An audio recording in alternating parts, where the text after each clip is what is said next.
এ মস্ত বড় নেয়ামত।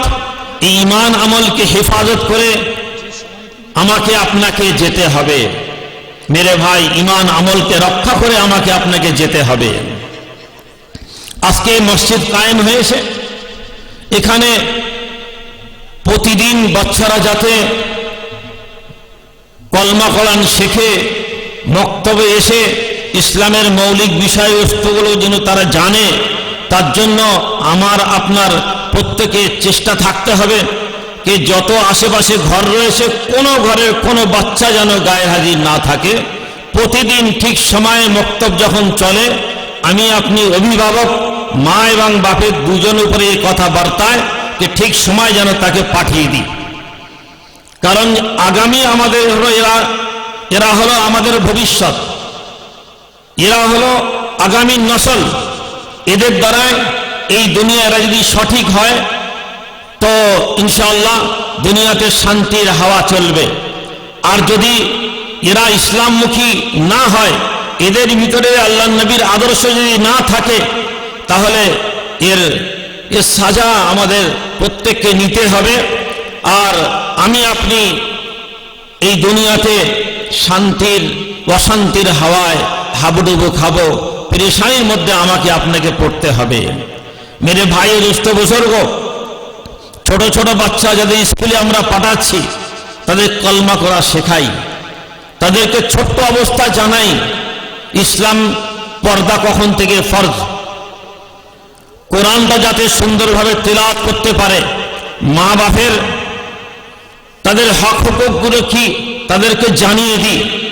সেজন্য মক্তব হলো অপরিহার্য। हजरत अली मियां नदवी रहमतुल्लाह अलैह बोलें कि आज माओं के गोद से बच्चों को छीना जा रहा है, हमें एहसास नहीं। যে সমস্ত সন্তানদেরকে আমরা মিশনে পড়াচ্ছি, স্কুলে পড়াচ্ছি, কিন্তু তারা কলমা কোরআন জানে না, ইসলামের মৌলিক বিষয়বস্তুগুলো জানে না।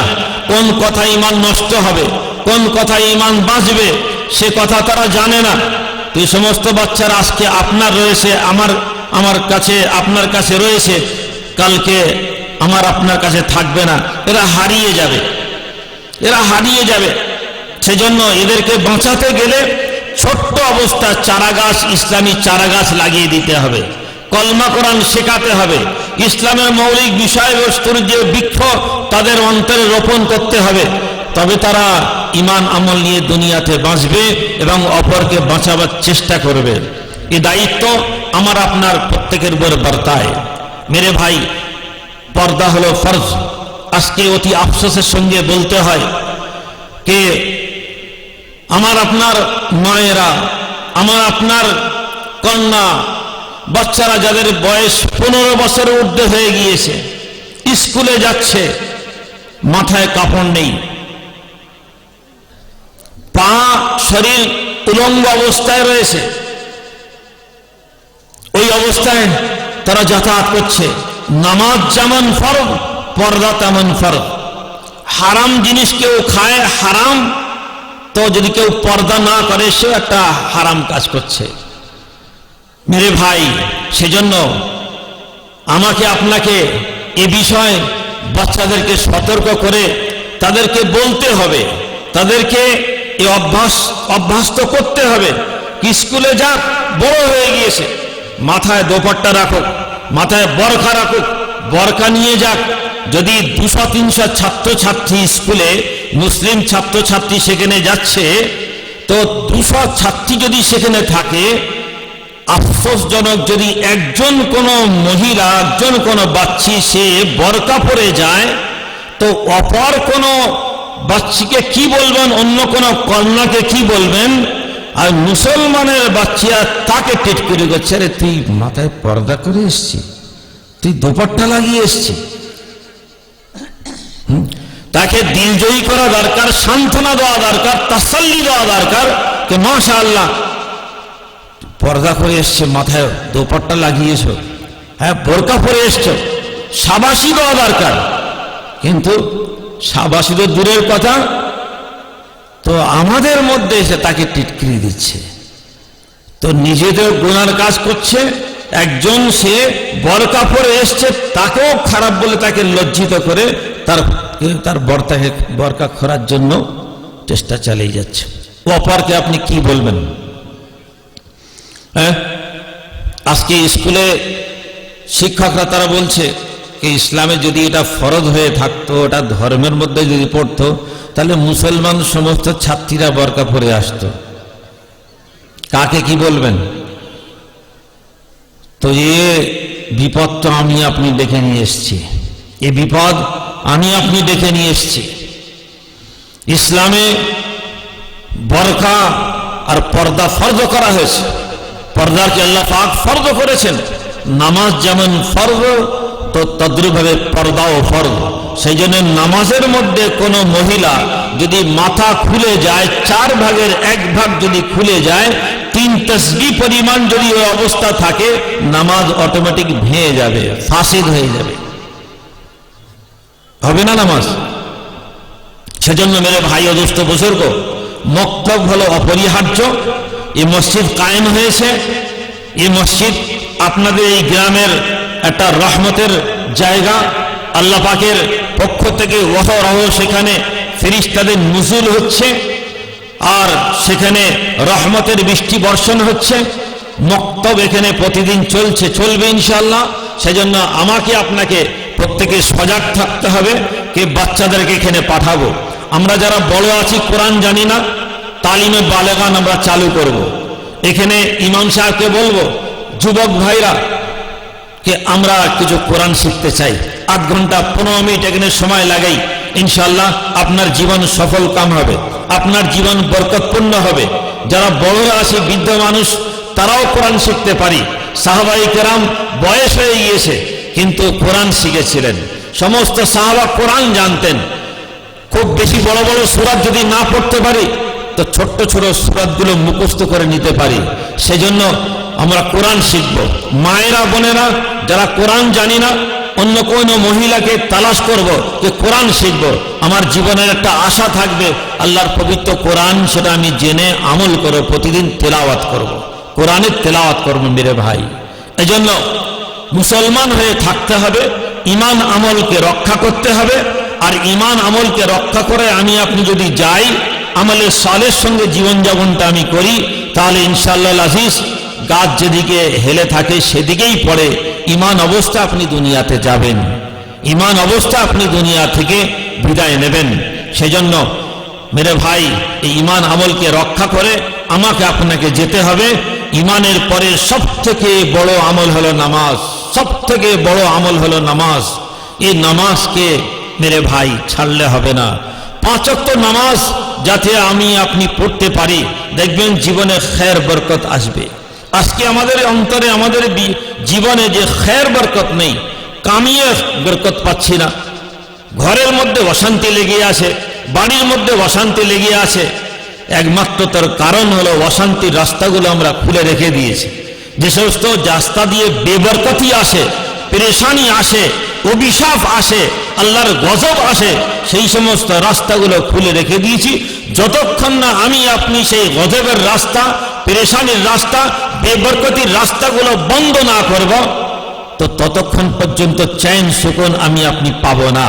चैन सुकून शांति एकमात्र आसार रास्ता हलो इस्लामेर जखन हार आमी आपनी परे निয়েছি इस्लामेर चादर जखन आमी आपनी उड़े निয়েছি ताहले ताहले সেই আমলগুলো আমাকে আপনাকে করে যেতে হবে मेरे भाई করে যেতে হবে নামাজ নামাজ নামাজ নবী পাক আলাইহিস সালাতু ওয়াস সালাম নিজের জীবনে যে কোনো হালাত এসেছেন সর্ব অবস্থায় কোনো ঝড় বৃষ্টি তুফান তো সঙ্গে সঙ্গে দুই রাকাত নামাজে আল্লাহর কাছে মশগুল হয়ে যেতেন আল্লাহর কাছে কান্নাকাটি করতেন আল্লাহর দিকে রুজু করতেন সেজন্য সে জায়গা তৈরি হয়েছে আলহামদুলিল্লাহ এটা হলো ঈমান আমল বাঁচাবার একটা কেন্দ্রস্থল মসজিদ মক্তব মুসলমান এই মসজিদ মক্তব ছাড়া টিকতে পারে না যেমন মাছ পানি ছাড়া বাঁচতে পারে না মুসলমান মসজিদ মাদ্রাসা ছাড়া বাঁচতে পারে না সেজন্য আজকে জলসাটা সার্থক হবে আজকে মজলিসটা সার্থক হবে যদি আমরা নিজের অন্তরকে কিছু পরিবর্তন করার নিয়তে ওলামাদের কাছ থেকে যদি শুনে আর নিজের জীবনকে পরিবর্তন আনবো। নামাজ পড়তাম না, নামাজ শুরু করব। কোরআন জানতাম না, কোরআন শেখার জন্য নিয়ত করে উঠব। আমার সন্তান কোরআন জানে না, মক্তবে পাঠাতে আমি বাধ্য থাকব। আমি হালাল হারাম বুঝে চলতাম না, সব কিছু এইভাবেই সংমিশ্রণ ঘটাতাম যে না, হালাল জিনিস আমার পেটে আসবে, হারাম কোনো খাদ্য আমার পেটে আসবে না। আমি বৈধ জিনিস খাবো, অবৈধ জিনিস খাবো না। এ চেতনা, এ নিয়ত আমি এখান থেকে নিয়ে উঠবো। আমার মায়েরা বোনেরা নিয়ত করবে কি আমার সন্তান যেন কলমা হারা হয়ে না থাকে, এমন কোন সন্তান থাকবে না যে কোরআন শরীফ পড়তে পারবে। এটা আমার আপনার নৈতিক দায়িত্ব, কর্তব্য। তাহলে আখিরাতে আমার আপনাকে জিজ্ঞাসিত হতে হবে, মাজা আল্লাম তাহু আমাজা আদাব তাহু, তুমি তোমার সন্তানকে কি শিক্ষা দিয়েছিলে, কি আদব শিখিয়েছিলে। সেজন্য তাকে নামাজি বানাতে হবে, তাকে কোরআন শরীফ পড়নেওয়ালা বানাতে হবে, তাকে হালাল হারাম যে বুঝ তাকে দিতে হবে, ইসলামের মৌলিক বিষয়বস্তুগুলো তাকে জানাতে হবে। মেরে ভাই, এগুলো নৈতিক কর্তব্য। যদি আমি আপনি না জানাই, সচেতন না হই, দুনিয়া ইনকিলাব বারপা কতই বড় হোক না কেন, আর যা কিছু হোক না কেন, ইনকিলাব জিন্দাবাদ জিন্দাবাদ যদি পড়ে যায়, পরিবর্তনই তো ঘটবে না যতক্ষণ আমি আপনি আমলের মাধ্যমে পরিবর্তন না ঘটাবো।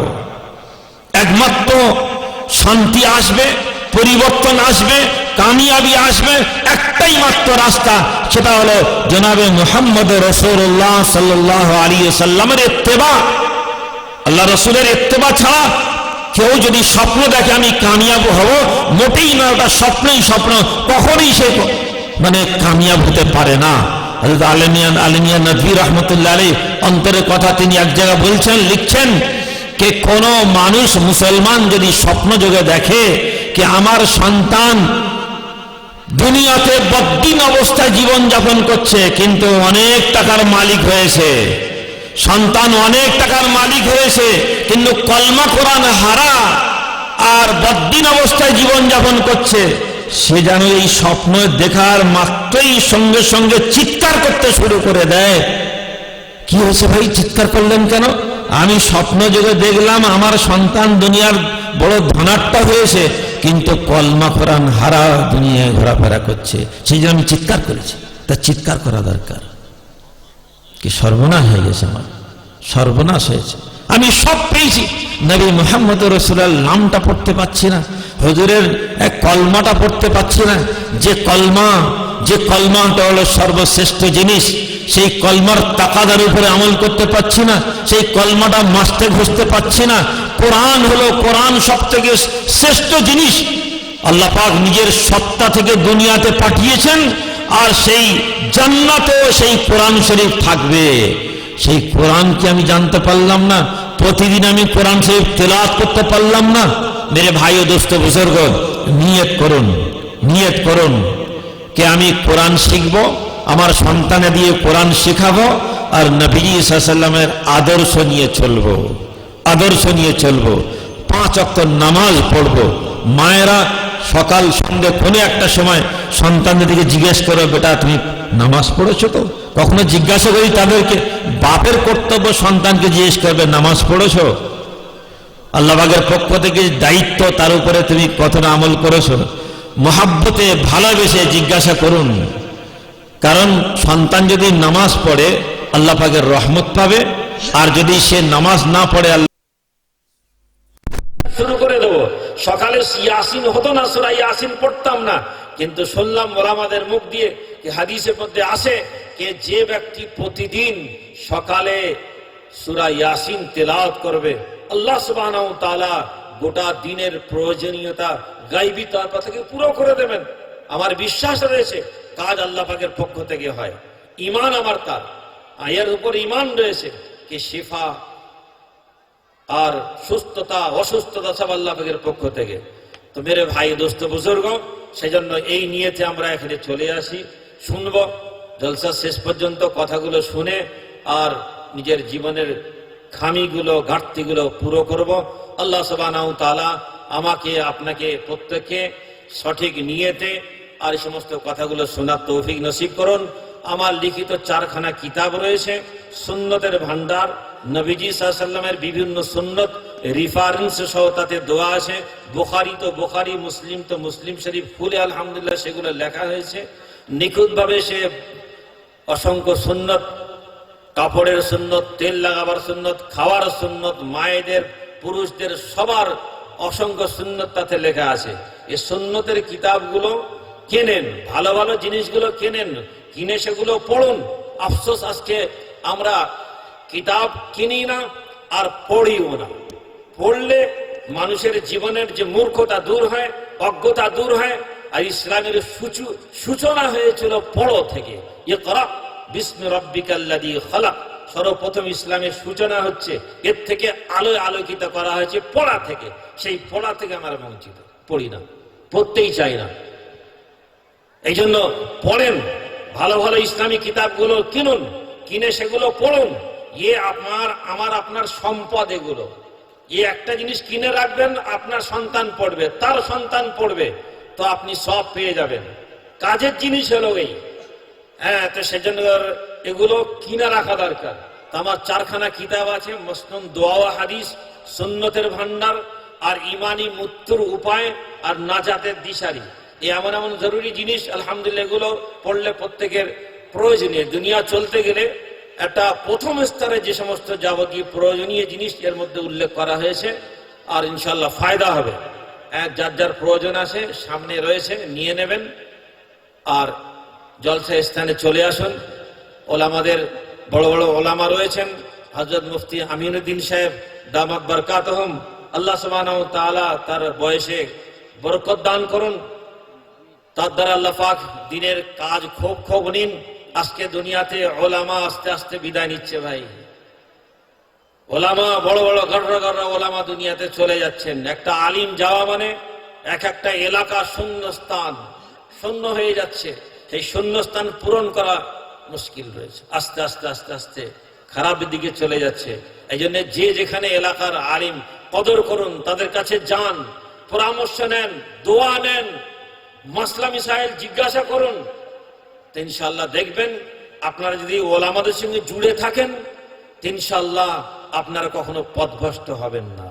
উম্মত যদি ওলামাদের সঙ্গে সম্পর্ক জুড়ে রাখে, পথভ্রষ্ট হবে না, পথভ্রষ্ট হবে না। তার কারণ হলেই এদের সিনাতে কোরআন ও হাদিস আর দ্বীন রয়েছে, সঠিক তথ্য এদের কাছে রয়েছে। তো সেই জন্য পাওয়ার হাউসের সঙ্গে যদি সম্পর্ক থাকে, ইনশাআল্লাহ আপনি পথভ্রষ্ট হবেন না, আপনি সোজা লাইন, সঠিক রাস্তা আপনি জমে থাকতে পারবেন। সেই জন্য এমন এমন হালাত আসছে, বিভিন্ন মানুষ বিভিন্ন প্রশ্ন করছে, আপনার ঈমানকে নষ্ট করার জন্য বিভিন্ন প্রশ্ন ছুড়ে দিচ্ছে। তো আপনি তার উত্তর সঠিক যদি না দিতে পারেন, তো আপনার ঈমানের উপরে আঘাত এসে যাবে। সেই সঠিক উত্তর যদি দিতে আপনি পারেন, নেন, তার জন্য হাক্কানি ওলামাদের সঙ্গে সম্পর্ক প্রয়োজন রয়েছে। তাদের কাছে আপনি সম্পর্ক রাখুন, দেখবেন ইনশাআল্লাহ হকের উপরে টিকে থাকবেন। যে রুড়ি গুড়িগুলো আসবে সব সরে যাবে।